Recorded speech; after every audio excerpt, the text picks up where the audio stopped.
All right, so here we go. All right. All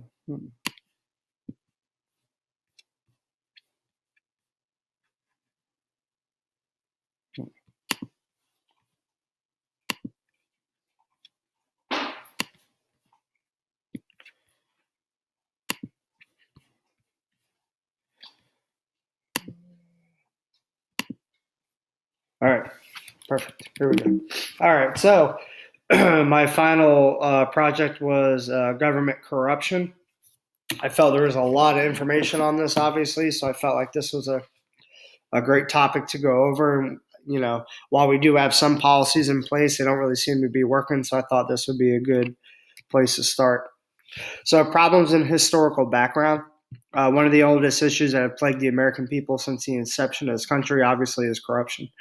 Corruption, as defined by the organization International Transparency, which is an organization that focuses on different governments and how they can be transparent for their people. The definition is acts committed at a high level of government that distort policies or the central functioning of the state, enabling leaders to benefit at the expense of the public good. Government corruption is involved in several different categories. Corruption impacts societies in a multitude of ways.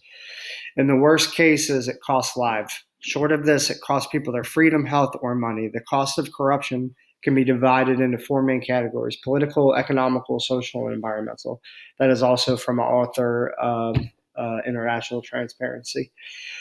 One of the earliest, here we go. One of the earliest one of the earliest corruption cases that I found was in 1797. Governor William Blount was expelled from office due to a letter he wrote that was found that detailed a plan for him to help the British take over Florida for his own financial gain.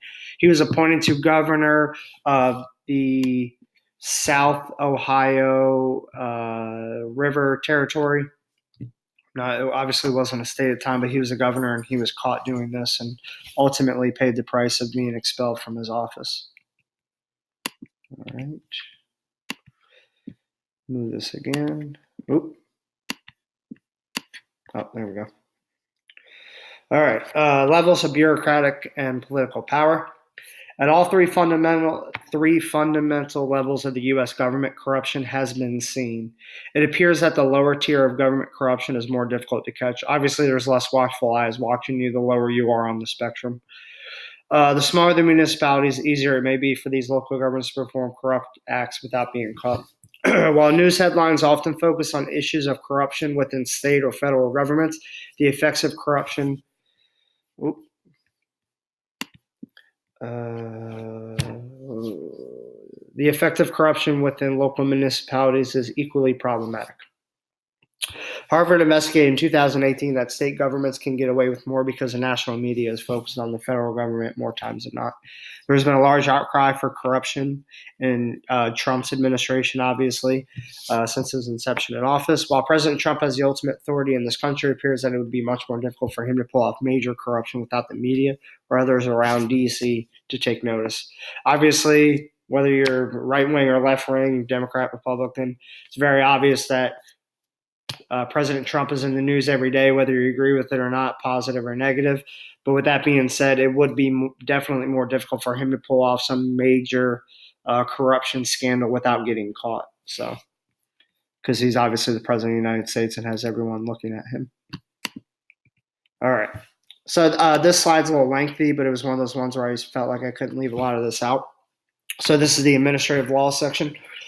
Each state obviously has its own set of rules and regulations when it comes to policing their own officials. Florida has some of the harsher punishments that I was able to find. Bribery can be charged as a second-degree felony. Some states treat bribery as a lower-tier felony, or in some rare instances, even a misdemeanor. Obviously, it depends on the type of bribery. Legislators, public employees, and other public servants may face severe consequences for violating the public trust. The range of penalties include censure, removal from office, permanent disqualification from holding any state position, restitution, decades in prison, and fines up into the hundreds of thousands of dollars. Now, these are the more severe cases. A lot of cases, this doesn't happen and people are still able to run for office later, or they're not fined very much, or they get no jail or prison time at all. One can argue that perhaps the lack of uniformity when it comes to local, state, and federal government corruption penalties leaves the door open for possible corruption at all three levels. Even after a corrupt politician has been convicted of breaking a law, they still are able to run for office shortly after, if they have not already been stripped of their current office. They also appear to not face any future repercussions, as this article from 2016 found. Quote, convicted legislators also generally get to keep their benefits, most notably a supersized subsidy to keep buying credit in the legislature's super generous pension plan, but also the ability to keep buying state health insurance. That's crazy. Federal law probably wouldn't allow us to strip them of their pensions, but we certainly can and should cut off their subsidy for increasing the value of their pensions.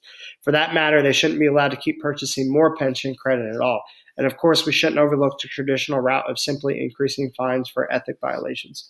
So obviously, in most cases, when these people are being caught for corruption, they're still walking away with large pension plans and money and deals from this and that, and a very small amount of jail time, or a very small amount of litigation costs. So. Ethical concerns. There are many ethical dilemmas that are faced when corruption seeps into our government. Not only are politicians breaking the law and trust of the American people each day, they are also breaking a moral code that all members of society should be striving to uphold. Quote, the first step towards establishing accountability is the enactment of a comprehensive and easily understood ethics code. Ethics codes are vital because when well drafted, they provide clear guidance to public servants, the majority of whom are honest people who want to behave with integrity. There needs to be a clear and defined ethical code of conduct in this country. Not having a clear code of conduct allows corrupt individuals to use ignorance as a defense mechanism. Having a lack of ethics is extremely harmful to the citizens, infrastructure, finances, and the environment. A politician that lacks a moral code could ultimately make decisions that could harm a community or even a human life. Obviously, that goes without saying. It's sad that we have to have a set ethical code to tell you how to behave or how to treat people or how to be a member of society as a public official. But with that being said, we need to, and I feel like we do lack a clear ethical code. I'm sure at some point when a public official comes into office, they have to put their right hand up and hand on the Bible and all that and say that, they're not going to harm the position. But there needs to be a clear code of conduct and ethics that these people need to adhere to. And if you break any of those, you need to be out of office and never be allowed back in office. All right, so this is the negotiating and bargaining process portion. I focus more on how corruption affects negotiation and bargaining. This one's a little lengthy too, but these are two quotes that I felt like I just could not leave out. Negotiating and bargaining process. In the past, many would argue that corruption could benefit the masses by evening the playing field. There was a time when some economists suggest that a bit of corruption might not be all that bad, especially for developing countries. Bribery, they said, can improve bargaining outcomes and efficiency by allowing companies and individuals to buy their way out of inefficiencies created by politicians and bureaucrats. Some argued that certain forms of bribe differ from taxes only in that they are secret. Make them open, they suggested, and bribes transform from private into public revenue. So obviously they're saying that bribery could have been used as a positive tactic back in the day. Obviously, no one really agrees with that nowadays. The majority of research in conflict management focuses conflict resolution, the process of reaching a mutual beneficial solution for the negotiating parties. However, in some cases, the negotiation may impart substantial negative externalities onto third parties. So resolving the conflict may not be a socially optimal solution. Bribery is one such example. Potential bribe givers and bribe takers often have to negotiate on the price, speed, and quality of services. The outcome of a successful negotiation may be a structurally unsound building or a driver's license holder who cannot drive. Bribery and corruption can alter bargaining by allowing government funds and goods into the wrong hands. Oftentimes, government work that is sought after and made by many different companies can be awarded to the wrong person or company for the job. Obviously, we've seen that plenty of times where maybe a local official decides to use his brother-in-law's concrete company for the new sidewalk paving they're doing for a whole downtown area, and he's getting a kickback, and the that company is actually really bad and they don't do a great job and they're hiring people at a really low rate, and it just screws everything up, and it makes the whole process negative and poorly, and it's corrupt. All right. Public policy, I focused on what are some things we can do to improve the policies that we already have in place and what we're missing.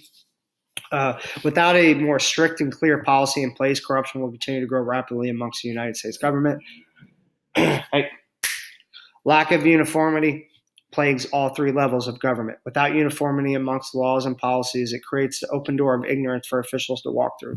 So just stating that because there is not any uniformity amongst all three levels, it's easy for a politician to say, well, I wasn't aware of that because when I was a senator in Florida, I didn't have to adhere to that ruling. Obviously, if you get pulled over in Georgia and you're missing a certain tag on your vehicle, they're still going to write you a ticket because you should have known, even though you don't live in Georgia, maybe you live in Florida. But it seems that politicians are able to use that alibi more often than not. One of the many different policies that could be enacted to help combat the disease of corruption is a clear code of ethics, like we discussed. This code of ethics should be followed by all three levels and by all officials from a city council member to the President of the United States.